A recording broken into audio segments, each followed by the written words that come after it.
Hello, and welcome to Leading Inspired Learning, a Strive podcast. Okay, so welcome to Leading Inspired Learning, Strive podcast. Thank you very much. Here again with Mike Masse. You've been on the podcast before, but now you're back because now we Third time's the charm, actually. Really? 3? Yes. I guess we like you, huh? Yeah. So far, so good. But I've never hosted you on the podcast. Have never. It was Olivia did one. Yes. But did Olivia do both? She might have. No. Did Kayla do one? Kayla. Cheese. Oh, yeah. That's right. Last year, maybe. That was when I was off. Right. Yeah. Yes. Yeah. Yeah. But now we're on video. Yeah, now we're here. No, don't make eye contact with the camera. No, Because I'm just looking at you. Yeah. Apparently it's creepy when people If you look at the stare camera, directly at the camera. I'm never looking at the camera again.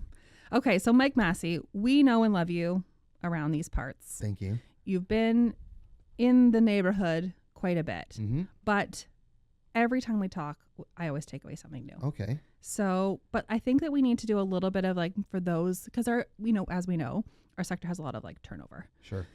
So people may not be familiar with you. Okay. So we should do a little who is Mike Masse? Sure. Mindful Mike. Who is he? I'm a father of 2. Yes. Most importantly. How old are the boys? 14 and 11. That's high school and grade 6. Yeah. So that's crazy. That's crazy. And it's happened really fast. Don't tell me that. Mine are still little. Yeah, well, that's the key with being present, is you can be here for it, right? Yeah. I used to be a social worker. Yep. That's what I met my wife in grade 11. So we've gone on 25 years. High school sweethearts? High school sweethearts. Started dating. Adorbs. Going into grade 12. Okay. She's a director. She's a physiotherapist by trade, but she also is a director of her clinic. So she has a pretty crazy gig. I am now a public speaker. Yeah. Consultant, blah, blah, blah, trainer. Yeah. So I spend a lot of my time on the road and, training little-sized humans to big-sized humans. Yeah. So last week I was, in a hospital for a full day. Cool. Working with the staff. As you know, I get to go to all these centers and work with humans of all ages. I love working with parents in particular with their stress. But that's, my main thing is helping people be more present. Yeah. Which is hard. And you're local-ish to London, Stratford. Yep, Stratford. You have been in this Child Reach building before. Oh, many a times. What was it, karate or something? Yeah. So this is when I was way back in the day, I was a black belt in karate, and Bernardo's Karate was in this building. Okay. And the craziest thing is my wife used to do dance steps above, she was on the top floor. Up here. Yeah. Oh, and wow. So we were literally in the same building. But didn't know each other. Didn't know each other our entire childhood. Wow. Isn't that wild? It's meant to be. It is meant to be. Yeah. That's then when cute. we moved back, we went to Windsor and we came back home to London area. We moved 5 houses down from Jen, my wife. Wow. Is that nuts? Wow. That's that's the universe telling you it something. It is totally agree. That's so cool. Yeah, I love it. So you talked about being out in programs. So not everyone who's listening to the podcast might know, but we've been doing a program called Planting Seeds with the Family Center programs, where you are actually attending playgroup. In person, in real IRL. I love it. Yeah? Yeah, last year, going to all the centers, as many as I did, was not just my favorite part of last year, but at least top 2 or 3 experiences that I've ever had. That's cool. I love being frontline and talking to real humans. I love working with children and youth in particular. But last year, so many positive things came out of me being in person, just talking to the parents and finding what their stressors are. Right? And what do you find? Oh, well. What are parents stressed about? Because I would guess that's very similar to what educators are stressed about. Sure. So let's do parents first, and then maybe I can talk about educators second, if that's cool. Yeah. So with the parents over the last couple years, but even just this year, a lot of what I would deem unfair comparisons of where their child is in comparison to other children in the program. So developmentally? Yeah. Okay. My kid's not doing fill in the blank, and I look at someone that is the same age and they're doing that, and why isn't my child doing that? So the educator in particular can feel a little helplessness, just like the parent in that situation. Right. So I'm seeing that quite a bit, almost at every center I've been to. Interesting. A lot of the mothers in particular that attend tell me that it's also support for them. So they have a great relationship with the staff there, and every staff I've encountered has been awesome. And I don't think it's just because I'm there for that day that they're awesome. They're awesome. Because the parents tell me and the caregivers tell me, Yeah. you know, fill in the blank is awesome. Like today it was Darlene, right? And multiple people were like, "Oh, Darlene is awesome. Well, she's really helped me with this. Oh, she was here when my kid is now 8, but now now he's 8 and he came here 7 years ago." Wow. So like you just see the community sense of it. And a lot of these mothers were saying, you know, like, I feel isolated at home. I'm a stay-at-home mom, or I'm off work right now. And coming here is not only for my child, but it's also for me. Connection. A ton of them are picking my brain on what school system they think they should go into. Oh, interesting. Yeah. For me, it's coming down to resources. They're saying, well, if my kid's going to fill in the blank school, I'm worried that there's only one EA in that class for the whole class. And I'm worried about this. Or I'm worried about my kid, you know, having to go to this school and they can take a bus to this other school. So a lot of them is just hearing their stress and how they're holding it. And as you know, as a mother, it's not an easy gig. No. Well, and it is interesting. And so when I went to Max, like kindergarten open house in the spring last year before he started, there was some children present with some needs. Sure. And my first thought was, oh my God, there's not going to be enough EAs to support these children. And therefore, is the whole program going to suffer? Right. And I felt bad for thinking that at the time, because I was like, well, with my mom hat on, you're protective of your own kid. And I want him to have the best experience. And if there's a child who's unsupportive, that drains on everybody in the program. Yeah. And I was stressed about that for my child. Of course. So I feel that for parents. Like we know the issues with the systems and the school boards. And I mean, it's not just school boards. There isn't enough support in childcare programs either. Yep. And I understand that being a big stressor for families. And I also think it's a huge stressor for educators. It is. Well, because more effort and energy is needed. Yeah. And a lot of them are working with a drained or empty cup. Yeah. Just because of the nature of the biz. Totally. And it's in the culture that we currently live in, you know, these humans are taking care of the most precious cargo, in my opinion, but often it's not felt like that. No. And, you know, I had no idea until I started working in this sector that so many educators need to have a secondary job to support them. Yeah. Which you think is wild when they're going into work and they're working their tail off.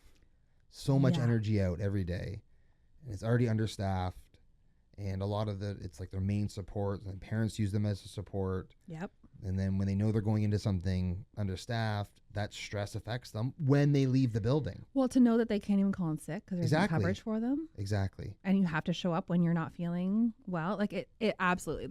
There's without a doubt major systemic issues going on. And I hope that there's advocacy work being done. And we're working towards these solutions, the new funding formula, all that kind of stuff. But how can educators continue to show up every day, be the best possible version of themselves, despite all these factors that are like completely weighing them down? Yeah. Like how do you stay present in those moments? Well, it's hard because the brain typically goes to the future to look at what may or could happen, but it's based off of the past, what has happened. Right. Like a history repeats itself kind exactly. of vibe. Well, it's really how our ego is developed. Our ego is what has happened to us, takes that data information, and then shoots it into the future with what may or could happen. So often what you see is people go home, and then when they go home, they're thinking about what they're leaving. And then before, let's say on a Sunday, they're worrying. Exactly. They're worrying about what they're going into. Yeah. So often, as simple as this advice might sound, we have to ask ourselves, one, am I making the situation worse? If I'm at home on a Sunday with the people that I love and I want to spend my time with, am I going through how long tomorrow or the next week is going to be? Is that really helpful for me right now? So your brain looks at it as, hey, let's get ready for this. And that's why we have anxiety. Anxiety is helping us get ready for the future. The problem is the average person doesn't know how to work with anxiety in a healthy way. Yeah. Right? So I say to people all the time, if you're anxious before a talk, okay, or if you're anxious before a meeting, if you're anxious before a sport event, right, that's fine. That kind of like stage fright feeling? Yeah, you're supposed to have it. Yeah. Right? If you're not nervous, that means it doesn't matter to you. You know what I mean? Like anxiety means that it matters. Right. The problem is our culture is that we've identified anxiety as a bad word. right? So if you're someone who in grade 5, your teacher's like, well, I think you're anxious. Well, yeah, guess what? So's the teacher. Yeah. And so's the person next to you and across from you. Yeah. We all have moments of anxiety. Of course. Yeah. It's literally part of our existence. It's a human condition. But if we look at it as bad or awful, then it feels bad or awful. Yeah. Right. So it's the same thing I would say. I was just working with this basketball team, like a U12 basketball team. I said to them, if you're anxious, that is okay. It means that this matters to you. I would say the exact same thing to an educator. If you're anxious about something coming up, it means that this thing that you're anxious about matters to you. But how we hold our anxiety really matters. Yeah. Because most people hold it with a tight fist. Yep. And maybe they hide it from other people, but they still hold it really tightly. And they just constantly think about the might or the may or the could. And that makes the situation much worse. You know, where mindfulness comes into this, it isn't like, okay, you're worried, sit down, meditate. It's more like labeling techniques. Okay. So telling yourself, all right, that's a future me problem. It's not happening right now. Oh, I love future Allie. She's got a whole lot of problems with that. And think of the story. How much time have you spent in your mind worrying about stuff that's never happened in the way that you worried about it? Yeah, I'm sure. Way more than it's happened than it hasn't. Yeah. But that's the problem. The like hypotheticals of every situation. And we go through it. Right? We go through it. Okay, well, I have this meeting at 2. Let's say you know that you're going to have a difficult conversation with somebody. Your mind goes, okay, well, if they say this, then you say that. But if they say this, then you say that. And if they say this, then you say that. So then you go through all these hypotheticals. Yep.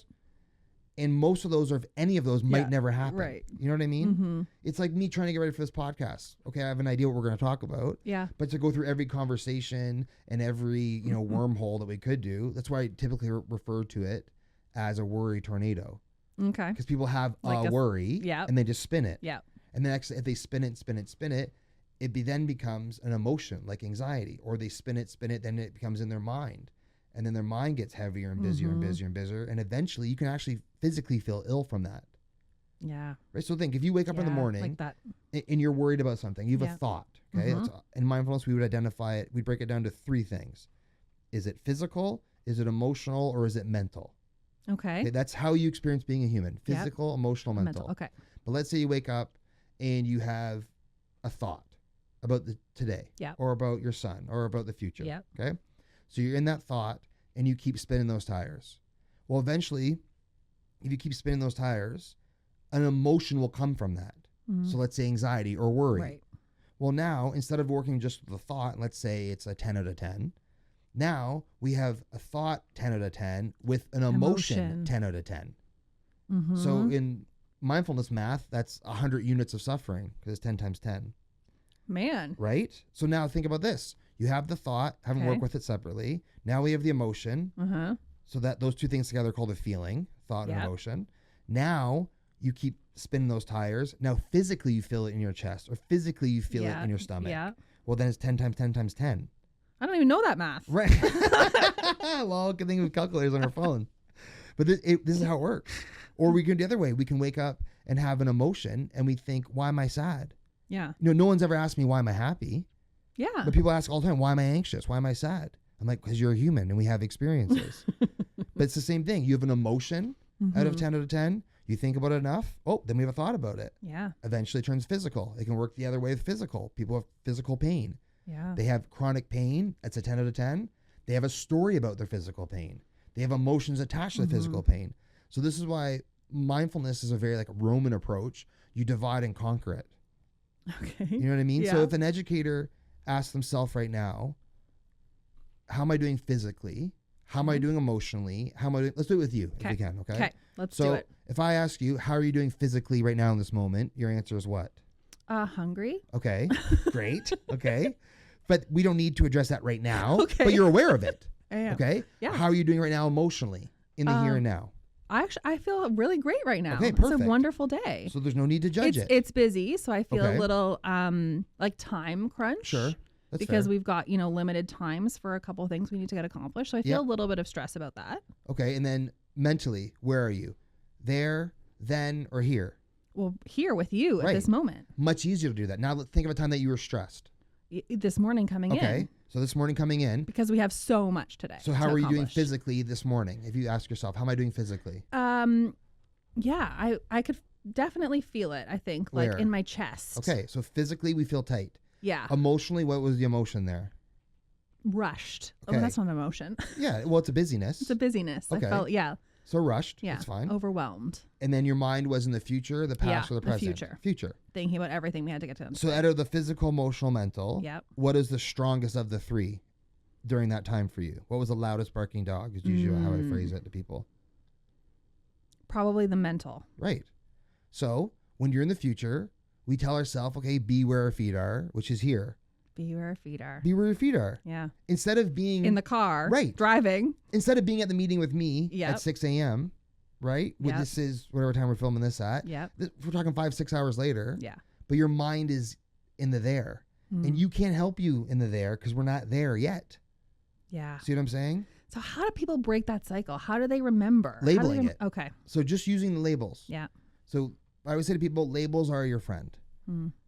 How am I doing physically?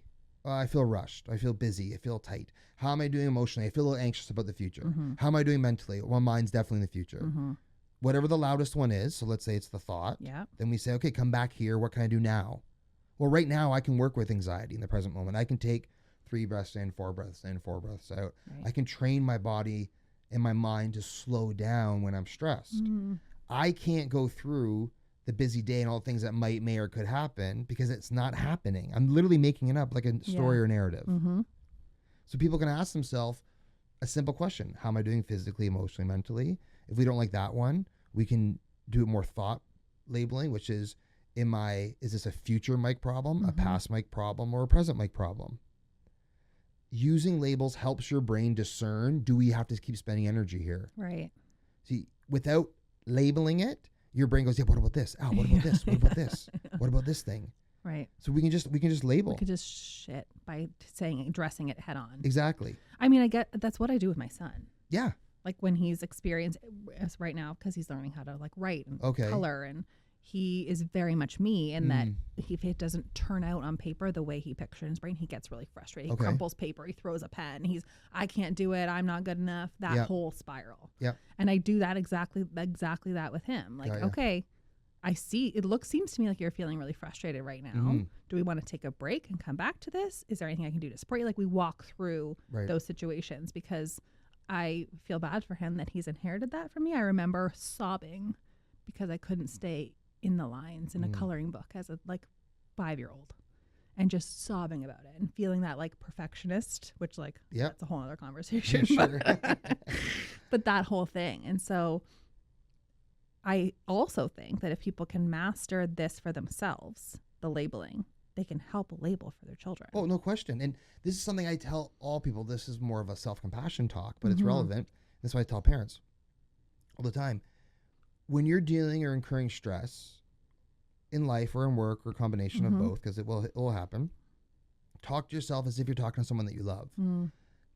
Treating yourself as if you're treating someone you love has a radical shift on how we're holding or perceiving things. It's so much easier to do for people you love. It's so much easier. You know, I share this story all the time in workshops that I'm driving from Bruce County, training their paramedics. I think it was for 3 or 4 days. And then I went to Windsor and I was training their health unit for 3 days. So I was on the road for the entire week, didn't see my kids and my wife. And on my drive from London to Windsor, which is like the most boring drive of all time, my brain just had this thought of, I really miss my kids. And I felt an emotion of sadness. Okay. So I had the thought and then I had the emotion. And right away, my brain said, shut up.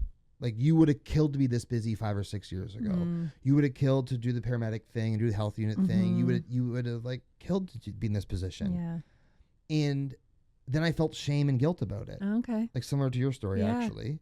So then I felt shame and guilt about feeling sad. And then I thought, okay, well, if my wife was in the car with me and she was like, hey, honey, I miss the kids. I haven't seen them in a week. I feel kind of sad about it. I would not tell Jen to shut up. No, I hope not. I definitely, no. I definitely wouldn't. I wouldn't say, shut up, you're making money. Right? I would acknowledge that she's sad. I would say, yeah, that makes sense. And I would just reach it with common sense. But we don't do that to ourselves. No, we don't. We unfairly compare. You know what I mean? And that's what the average person does, is that we don't treat ourselves in the way that we treat a loved one. Often I don't treat myself in the way I treat a stranger at like Walmart. Yeah. And this is a part of our practice of self-care, is we're asking ourselves, how am I doing physically? How am I doing emotionally? How am I doing mentally? You don't like that one? Then imagine yourself, someone who you love, imagine you holding them in the way that they would need. Yeah. And we use that mirroring technique of self-compassion to go, wow, this is really hard for me. Or this has been really difficult for me. Yeah. Because there's always going to be somebody who has it worse. Always in the world. Yeah. You know, and the reality is there's billions with a B, billions of people that would trade spots with you and I in a moment. Mm-hmm. And to unfairly compare our suffering to theirs, we're always going to lose. Yeah. And then we're going to be like, well, what's the point? Yeah. But your suffering is your suffering. And this is something I see at the centers, which has been really interesting for me, because I've been to, let's say, 5 or 6 already, plus all the ones last year. And at some centers, food security is a real worry for some of these people. Yeah. Okay? Just day by day stress. Whereas other, I'm talking to, and you know, the one woman, she was a high powered lawyer. But she's still stressed about what streamed about her kids in. Right. And then you're worried, you're worried. You're a human, you're going to have worries. Yeah. And some worries, if we compare, it's not going to seem fair. Yeah. But everyone has their own individual worries. And that's something where, you know, planting seeds can really help people. No matter where they are on the path, they can learn some techniques to slow their brain down and to be more present with their kids and to not add to the situation. Yeah. Because most people, in my experience, add to their suffering with their own thoughts. For sure. And they just hold it incredibly tight. And I always think, well, if one of my sons were in this experience and I'm dealing with a stressful situation, I wouldn't add to their stress by telling them other things to be stressed about. Or I wouldn't say, well, you shouldn't be stressed because you know, your best friend's parents are getting divorced and that's way more stressful. I would acknowledge their stress and then approach it and really just hold them. Could this spiral into like a too much of a pity party? Like, oh, woe is me. I have a hard life. And maybe. I've never really seen it. People I find that are so selfless, who what I call like Care Bear syndrome, where there's always energy going out. Them being self-compassionate to themselves is different than doing a pity party. Right. Right. And again, I would give them the exact same advice. I wouldn't ever put my sons in a situation where it's a pity party. Yeah. You know what I mean? I would address it and go, okay, you're sad. You're allowed to be sad. Why you're sad is 100% just. You're angry. That's just. Yeah. How we hold this anger or this sadness depends on your basic skill level. Yeah. And that's the problem, is people will always fall down to their base level of training. So if someone doesn't have a base level of self-care, they're always going to fall down to the bottom. You know, developing a system that we can lean into. The reason I use my practice is to help me hold myself when things suck. Yeah.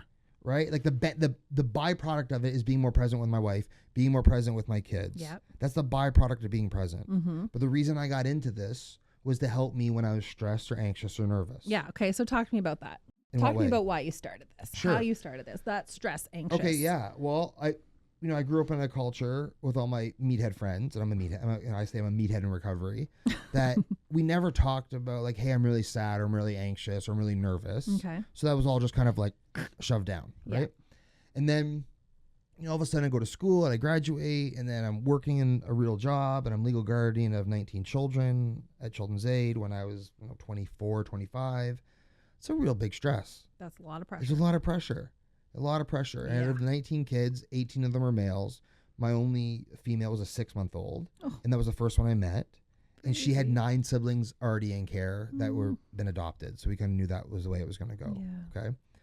So I met with her, and I came home. I said to my wife, I want to adopt this child. And she goes, you can't adopt all your kids. And I was like, I don't want to adopt all 19. I want to adopt one. She's like, well, you've only met one. I was like, I know, but this is the baby, blah, blah, blah. So I would do the exact same thing. Well, because that's it. Yeah. Right? And my wife said, I think this job's going to be pretty hard for you. It was like the first time in my adult life where I was unnecessary anxious about something. Because I was going into work worried about all the things that might happen or may happen or for the children. And just the day-to-day. Okay, yeah. It's a weird thing when most of my life, I would, the average person like finds me fun, or like I'm pretty fun hang. Yeah. Right? And I'm like, I get along with a wide, diverse group of people, but at Children's Aid, none of the biological parents were fans of me because I was the guardian of their kid. Before they even met me, because they're just looking at, we've already had 10 social workers, and here's the next one. Exactly. And they're all a villain. Exactly. Yeah. So that was a really, really difficult situation for me to be in. And then these meetings sucked. You know, like no one wants to go to court. No one wants to tell a foster family that they can't adopt this kid they've had for 6 years because we're eventually planning to go back to the biological parents. Yeah. It was just hard conversations all the time. People mad or angry or yelling at me. Then the byproduct of that. Well, emotions are so heightened when it's your children. Totally. Your babies. Like that. And I get it now as a parent. For sure. I totally get it as a parent. Yeah. But that was the issue, is that I would just get anxious and nervous. And I lived in Barrie, worked in York region, so it's like an hour drive each way. And I would just be in my mind thinking about what I'm going into and making situations worse constantly. Right. And that's when I was reading about mindfulness and thought, you know, this, like, I'm a big data guy. I'm like, well, all the data supports that it changes the brain. I'll sleep better and all the things that I wanted. And then I tried meditating and I'm like, this sucks. Yeah. I'm like, my mind's so busy. Yeah. So then I would sit down and I'd just be like quietly thinking about how awful this is, you know? And then I would, I feel that way about meditation right? too. And then my eyes would open and I go, well, that sucked. Yeah. And it wasn't really until I took an 8-week course called the MBSR, Mindfulness-Based Stress Reduction Program. So that program is currently taught, I believe, at like over 750 hospitals in North America. Okay. I took it, an 8-week program, and that program completely changed my life. Because I was able to see the value in being still and not adding to it, not adding to my thoughts and my emotions. I didn't realize for the large majority of, until I took that program of my adult life, that I would have a internal fire and I would just constantly feed the fire and it'd be a bonfire by lunchtime, you know? And now I go, okay, well, I have this fire. Yeah. And I'm worried about it. Well, right now I can be present with worry. Like I can be aware that it's of there. my worry. Yeah.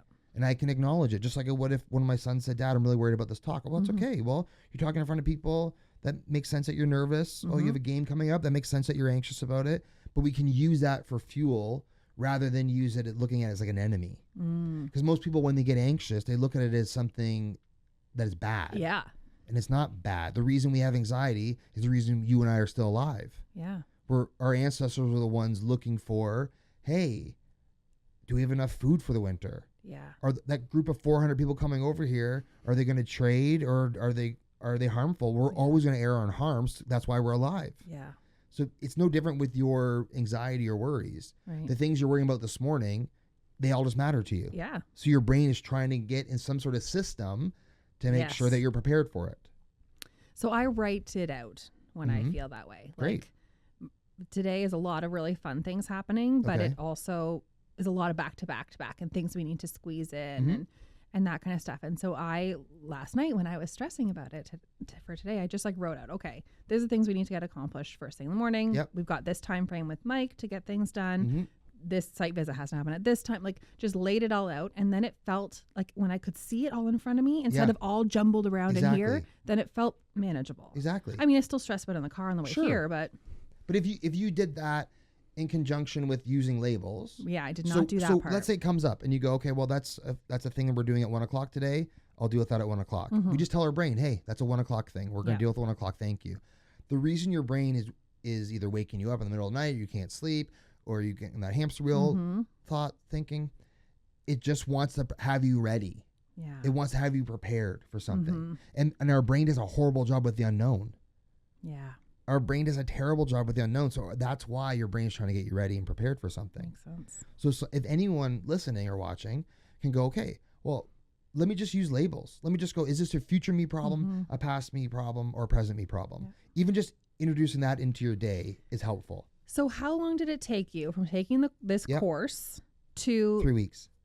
The course is 3 weeks? No, the course is 8 weeks, but it took me 3 weeks to get there. To get my aha moment. Okay. So I was driving in my car down Main Street in Stratford, and I had a song came on the radio that brought me back to a place in my mind would have got me. I was overthinking things. Okay. And I noticed that for the first time in my life, I noticed, hey, that's just a thought. That's not happening, or that's done with all these years ago. Past. It's past. A past thought. Okay. Normally, I would go past Mike. Story, future Mike, story, and then I'd be trying to think my way out of things.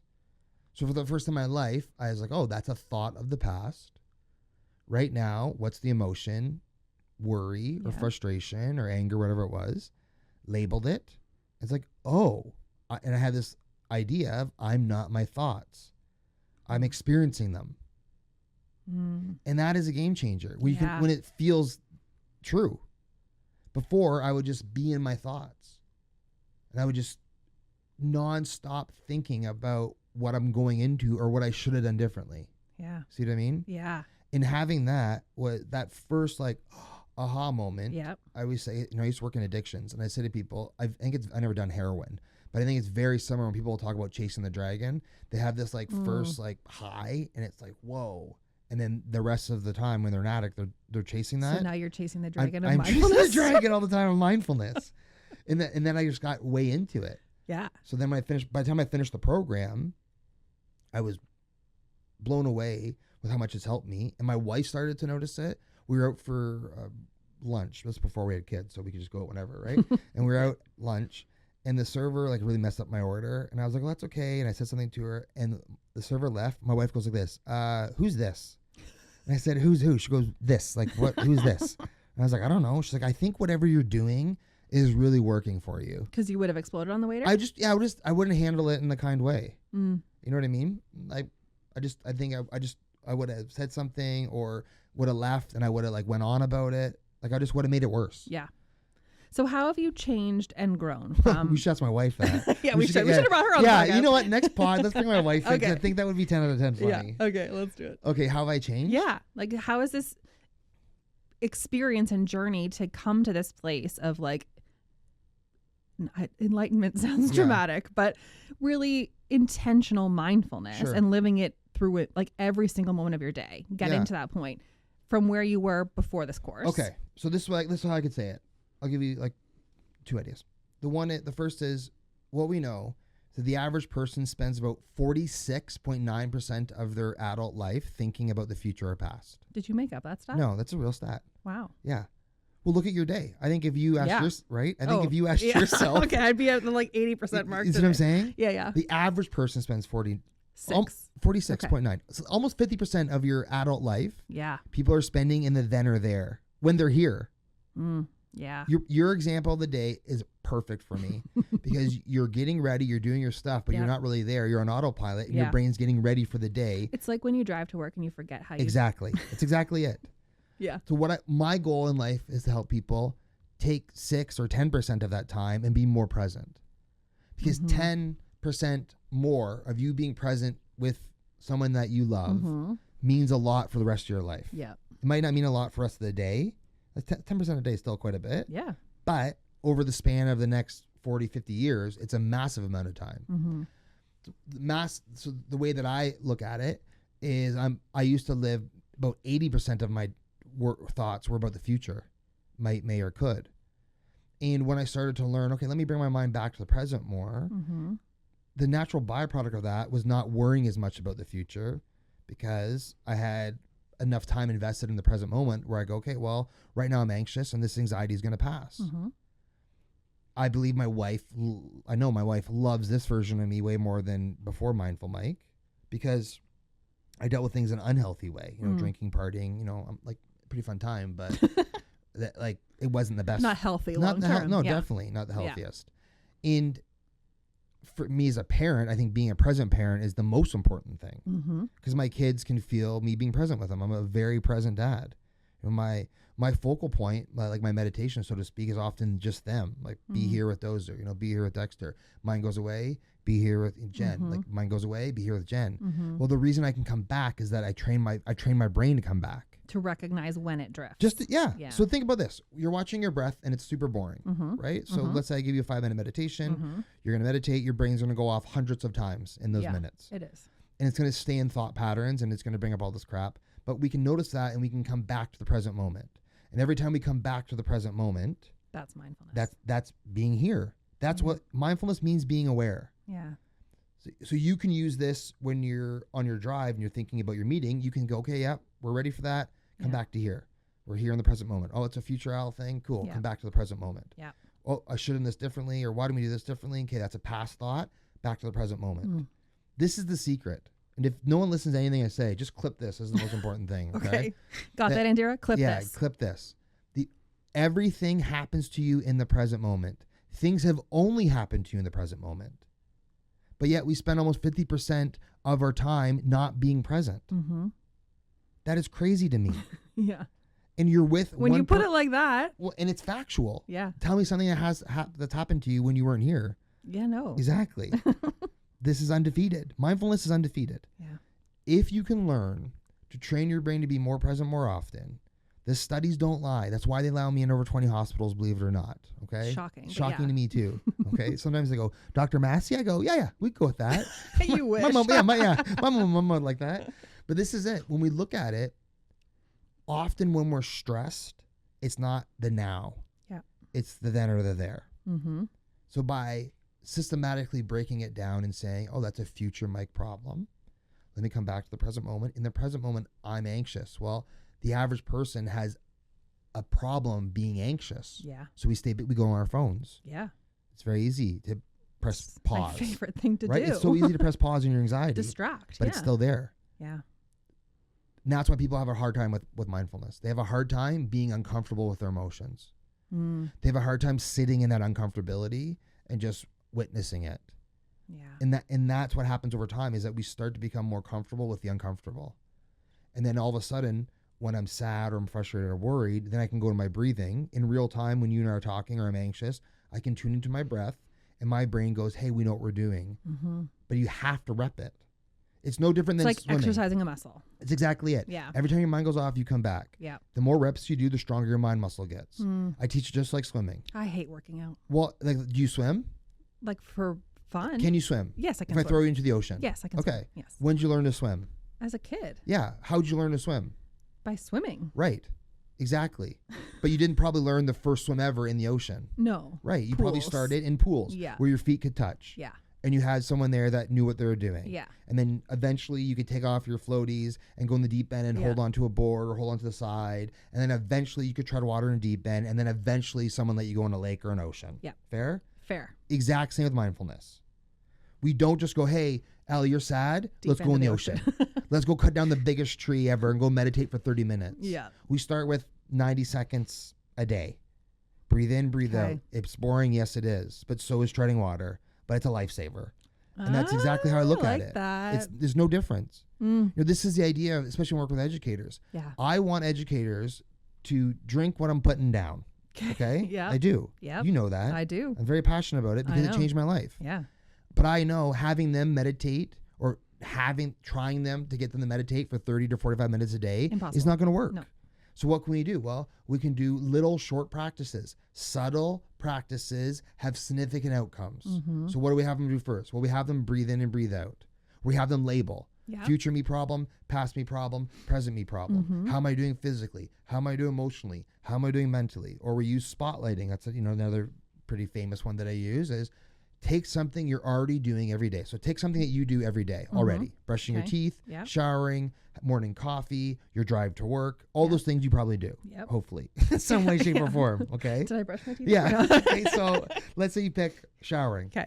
Well, the last time you were in the shower, where were you? You probably weren't in the shower. You were there physically, but where were you mentally or emotionally? No, doing all the other things I have to do after the shower. Exactly. And then when you're brushing your teeth, oh, is my son's lunch ready? Yeah. Or is it pizza day? Yeah. Or do I have to send him to school with a freaking costume? Loony. Right. Exactly. Whatever it is. Yeah. Like you're very rarely are you actually there and being there. Yeah. So again, this concept of be where your feet are, as simple as that is very hard. But let's say you were to make a commitment to yourself. Every shower you take from now until I see you again. Okay. All right. Every time your mind goes off to the meeting or to what you have to do or giving your son a toonie or whatever the hell it is, we use that as that's a thought. Come back to the shower. Focus on the water hitting your face, whatever's going on. Every time you come back, it is literally no different than you breathing and your mind going away and coming back. It's the same system. So those little spotlighting tools I give to people who are very resistant, kind of like you, with meditating. Called out. Yeah. Well, but accurate. But it's reality. Yeah, it is. You're a single mom, yes? Yeah. Okay. That alone is a hard gig. Sure Fair? is. Okay. But I don't want to pity party myself. Well, we're not playing, but we can say that if it was someone that you love, yes. you wouldn't say that's a pity party, acknowledging that it's a lot of work to be a single mom. It is. Fair? Yeah. Yes. So fair. we would acknowledge that. Okay, well, we can hold ourselves with love. When you go home and you're exhausted from your job, and then your son needs you, and you have 4 ounces in the tank, there's nothing wrong with you saying, right now, this is pretty hard for me. Mm-hmm. There's nothing wrong in acknowledging that. Yeah. And see, often mothers feel guilt for doing that. Yeah. They feel like, well, you need to do it all. Right. It's your mom. Exactly. Superhero. And guess what? You are doing it all. But acknowledging you're doing it all and it's hard, that's not a pity party. Yeah. And that's how you would treat one of the girls that work in the, look at all the women that work in here in this office. And if they're experiencing the exact same thing with some suffering, you wouldn't say, oh, that's a pity party. You would say, yeah, it is really hard for you to do. And that is, I find if people can do self-compassion, it's a game changer. And one of the best things I've ever heard, when Dozer, that's my youngest, was in grade 1, his teacher said to me, I'm doing this program with mindfulness through the hospital and through the family health team, and they're using your meditations. And she's like, I'm using your self-compassion meditation every day. And I said to her, that is the best thing I've heard, not because it's my practice and my voice, but because it's the practice of self-compassion, and you're spending 15 minutes every day filling your cup up before you go in, and then you are with someone who I love the most for 8 hours or 7 hours. Think if everybody had that attitude in this building and in all the buildings that you see. But it takes time and energy, and that's the thing. The average person doesn't have the time and energy. No. And I love that habit. It's like a habit stacking idea. But instead of like stacking habits to get more done while you're brushing your teeth or showering, you're habit stacking your practice of mindfulness. Exactly. Brilliant. With stuff that you're already doing. Yeah. So, because when I ask people, what's the number one obstacle for mindfulness? The number one is time. Yeah. So then I say, well, give me your phone and show me your screen time. Yeah, don't look at that. Because if we took your screen time and we divided it by 100, don't look at that. And you spent 100th of the time looking inward, we'd have a shift. But the phone acts as it's like a pacifier. Yeah, exactly it. It's a soother. Or a pause button. Yeah. All I say to people is, hey, something you're already doing in the day that you enjoy, your walk, your morning coffee, right? Yeah. Any of these things, your shower, you're brushing your teeth, your drive to work, a snack that you like, a conversation with a friend or a colleague. Spend 20 seconds at a time being present with them. Be here. Be here with Dexter. Be here with Dexter. Boom, come back. Love it. Yeah, it works. But the problem is people have to do it. Yeah, that's the hard part. Right? Or people DM me and go, hey, I tried it, didn't work. And I say, well, how many times did you try it? And then you say, I did it once. I go, well, that's like you going to the gym and being like, hey, I did bench press and I'm not jacked yet. I would also like those kind of results. Right, exactly. Yeah. And it's not. I ate a salad. Right, yeah. Speck of dust in the wind. Yeah, it's super thin. You can't even see me anymore. Yeah. But that's not how it works. No. And this is where it takes energy and effort. So anyone watching, listening, if you spent, if this is like, let me say, give you the Coles notes. Parents, caregivers, educators, this is what I would say to do. Start using labeling system. Use thought versus fact. Are things, is this a thought, might happen, may happen, or could happen, or has it happened to me in the past? What's the fact? Well, the fact is I'm anxious now, or I'm nervous now. Or we go future Mike problem, past Mike problem, present Mike problem. We use one of those labeling techniques. Okay. The next thing I would do is I would implement some sort of breathing practice, usually 4 in, 4 out. There's multiple on YouTube. If you go Google Mindful Mike, right? You can go in there. I would start with about 90 seconds a day of purposely breathing in and purposely breathing out. Eventually, I want you to get to 3 minutes and then 6 minutes and eventually 9 minutes. Okay. All right. If someone did that for just labeled and started their breath work, and they did that for the next 8 weeks, they'll start to see a difference in how they see or perceive their stress. And everyone has the time to do it. I'm not asking them to shave their head and move to a monastery. No. Right? What I'm saying is, hey, can you take 30 seconds to 90 seconds right now to ask yourself, how am I doing? To not judge how you're doing, to breathe in and to breathe out, and to start to create a routine of self-care. Yeah. And then if you do that more days than you don't. So I say to people, win the week. Okay. So if you do it 4 times this week, 7, you win the week. Yeah. And if you win 3 of the weeks, you win the month. I like See that. What I'm saying? I like to win. Well, yeah, and it's pretty easy to do. Gamification. That's it. See, people typically don't do stuff they don't like or feel they're poor at. Right. So the average person is not going to do that practice because they feel like they're going to fail. Makes sense. It does. Mike, we could talk for all day long. So we need to stop talking now. Okay, that's fine. But where can people find you? Mindfulmike.ca. And if they're a part, of the Strive community, there's a program on there, Be Kind to Your Mind, right? London Strive they can do. Yep. They can also do for parents and caregivers, the Planting Seeds program. Yep. and they can go contact Mike if they have issues or questions. Socials? Mindful Masse. Mindful Masse. Masse. That's it. Accent aigu. Yeah, accent aigu. If you want to be really fancy. Perfect. Well, thank you so much for chatting thanks today. for having me. And so I guess we'll see you for number 4 sometime soon? Or? Yeah, with Jen. Perfect. I don't 100% bring Jen. I would love that. Okay, I think we should, honestly. honestly. All right. Okay. Ciao. Done. Okay. Bye. Thanks so much for listening. You can connect with us on Instagram at Leading Inspired Learning Pod or on our website at striveswo.ca/podcast. I would love to have you tell a friend or colleague about this podcast. Thanks again for listening. Please join us next time.